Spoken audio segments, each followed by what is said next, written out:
Bismillahirrahmanirrahim. Assalamualaikum warahmatullahi wabarakatuh. Alhamdulillahirabbil alamin. Wassalatu wassalamu ala asrafil anbiya'i wal mursalin wa ala alihi wa sahbihi ajma'in. Amma ba'd. Puji syukur kita kehadirat Allah Subhanahu wa taala yang telah memberikan kita beribu-ribu nikmat yang tidak terhitung jumlahnya. Salawat beserta salam tak lupa kita curahkan kepada junjungan kita Nabi besar Muhammad sallallahu alaihi wasallam. Dengan lafaz Allahumma salli ala sayyidina Muhammad wa ala ali sayyidina Muhammad. Semoga dengan memperbanyak salawat kepadanya, kita termasuk hamba yang mendapat syafaatnya di yaumil akhir kelak. Amin, amin ya rabbal alamin. Perkenalkan, nama saya Nur Hidayah Siregar. Saya dari Fakultas Ilmu Tarbiyah dan Keguruan, Prodi Pendidikan Bahasa Arab, dengan NIM 03022-43088.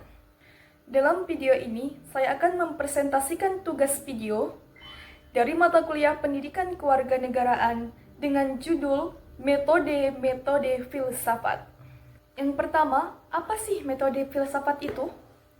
Metode filsafat berasal dari kata Yunani yaitu methodos. Berasal dari kata meta yaitu menuju, melalui, mengikuti, dan sesudah.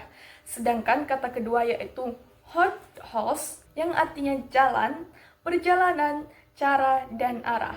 Sehingga istilah methodos memiliki arti penelitian, metode ilmiah, hipotesa ilmiah, dan uraian ilmiah. Sedangkan secara terminologi, metode diartikan sebagai suatu upaya yang bersifat ilmiah dan cara kerja yang teratur dan sistematis yang digunakan untuk memahami suatu objek yang dipermasalahkan.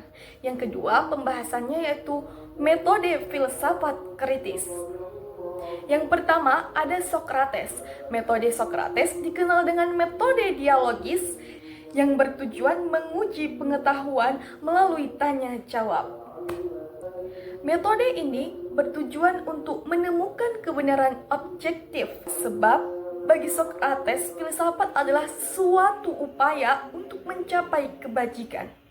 Metodenya meliputi yang A. Dialog, B. Rumusan sebagai titik tolak, yang C. Pembantahan, yang D. Induksi, dan yang E. Definisi. Yang kedua ada Plato.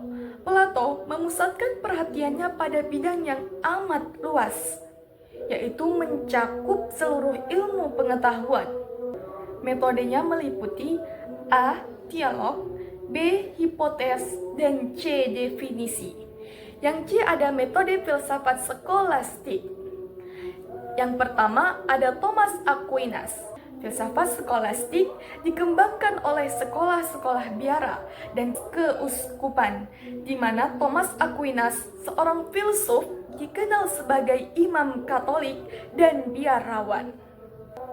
Metode filsafat skolastik disebut sebagai metode sintetis deduktif, di mana metode ini menekankan 3 hal, yaitu penelitian cara berpikir, cara menguraikan, dan membuktikan ajarannya. Yang D ada metode filsafat intuitif. Yang pertama ada Plotinus. Metode filsafat intuitif Plotinus yaitu sifat komparatif meresapi seluruh metode berpikir. Yang B ada filsafat Plotinus. Filsafat Plotinus hanyalah doktrin mainan way of life. Yang C ada sekolah Plotinus, merupakan lingkaran kawan-kawan yang dikenal dengan istilah asrama. Yang D bersama-sama menghayati kehidupan religius secara mendalam. Yang E, Plotinus berusaha memberikan semangat serta gentaran kepada muridnya kepada hal-hal yang rohani. Yang kedua ada Henry Bergson. Metode filsafat intuitif yang dikembangkan oleh Bergson dikenal dengan istilah Elan vital, yaitu dorongan hidup. Anton Becker menjelaskan filsafat bersifat spiritualistis yang menyelami kegiatan spiritual intern dalam individu konkret, melainkan dengan cara ilmiah, dengan cara yang dapat dipertanggungjawabkan.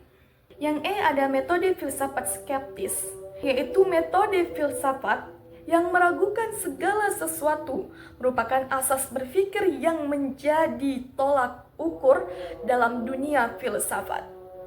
Yang pertama ada René Descartes, seorang ahli matematika, sains, dan juga dikenal sebagai seorang filsuf.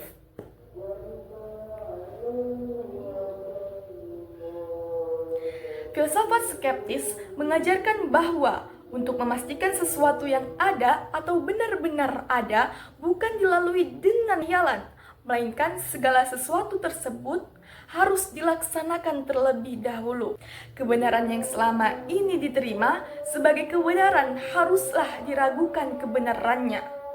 Filsafat skeptis mengajarkan bahwa untuk memastikan sesuatu yang ada atau benar-benar ada bukan dilalui dengan khayalan, melainkan dengan segala sesuatu tersebut harus disaksikan terlebih dahulu kebenaran yang selama ini diterima. Yang F ada metode filsafat empiris.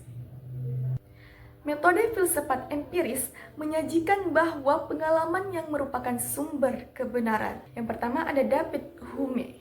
David Hume menggunakan metode eksperimental. Konsep empiris diutarakan dengan semua pengertian dan kepastian yang bersumber dari observasi tingkah laku dan introspeksi mengenai proses-proses psikologis yang kemudian hasilnya disusun menurut metode logis geometris. Demikian presentasi yang dapat saya sampaikan. Semoga ilmu tadi bisa bermanfaat bagi kita semua. Saya akhiri. Wassalamualaikum warahmatullahi wabarakatuh.